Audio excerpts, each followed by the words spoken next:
வழங்குபவர் தந்தை நிர்மல்ராஜ்.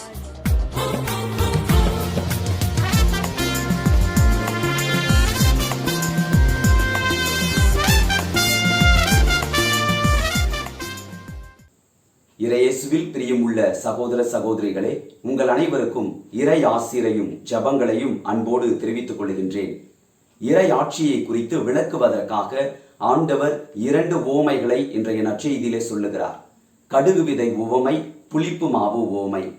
கடுகு விதை என்பது பாலஸ்தீன தேசத்திலே மரமாக வளர்ந்து கிளைகள் விட்டு வானத்து பறவைகள் கூட கூடு கட்டி தங்கக்கூடிய ஒரு விதத்திலே இருக்கக்கூடிய மரம். அந்த மரமானது ஒரு சிறிய விதையிலிருந்து தான் வளரும்.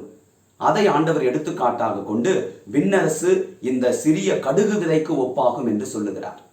இரண்டாவதாக புளிப்பு மாவு. பெண் ஒருவர் சிறிதளவு புளிப்பு மாவை எடுத்து 3 மரக்கால் மாவில் பிசைந்து வைக்கிறார். மாவு முழுவதுமாக புளிப்பேறுகிறது, சுவை ஊட்ட பெறுகிறது. அன்பானவர்களே, ஆண்டவர் இயேசு யோவான் நற்செய்தியில 18ஆம் அதிகாரம் அதில் 36வது இறை வார்த்தையில் தன்னுடைய ஆட்சியை குறித்து பேசுகிறார். என்னுடைய ஆட்சி இவ்வுலக ஆட்சி போன்றது அல்ல. அது இவ்வுலக ஆட்சியை போன்று இருந்திருந்தால் யூதர்களிடையே நான் காட்டிக் கொடுக்காதபடி என் காவலர்கள் போராடி இருப்பார்கள். எனவே எனது ஆட்சி இவ்வுலக ஆட்சி போன்றது அல்ல. மத்தேயு நற்செய்தி மலைப்பொழிவு நிகழ்வுல 5வது அதிகாரம் 3வது இறை வார்த்தையில் ஆண்டவர் சொல்லுகிறார், ஏழையரின் உள்ளத்தோர் பேறு பெற்றோர், ஏனெனில் விண்ணரசு அவர்களுக்குரியது.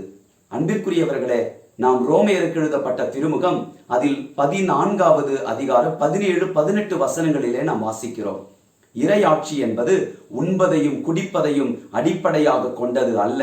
மாறாக அது நீதியையும் அமைதியையும் மகிழ்ச்சியையும் தன்னகத்தே கொண்டது, அடிப்படையாக கொண்டது.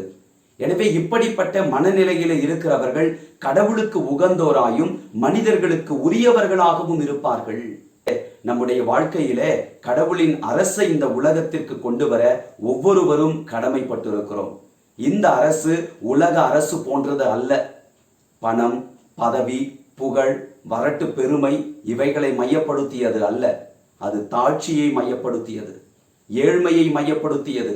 அனைவரையும் சகோதர சகோதரிகளாக பாவித்து தன் மூலமாக கடவுளை பிரதிபலிக்கிற, அடுத்தவர்களை கடவுளின் பக்கம் அழைத்து செல்லுகிற ஒன்று. எங்கள் அன்பின் பரலோக பிதாவே இறைவா, நாங்கள் இந்த உலகில் இறை அரசை பரப்பக்கூடிய உம்முடைய சீடர்களாக அழைக்கப்பட்டிருக்கிறோம் என்பதை உணர்ந்திடச் செய்தருளும்.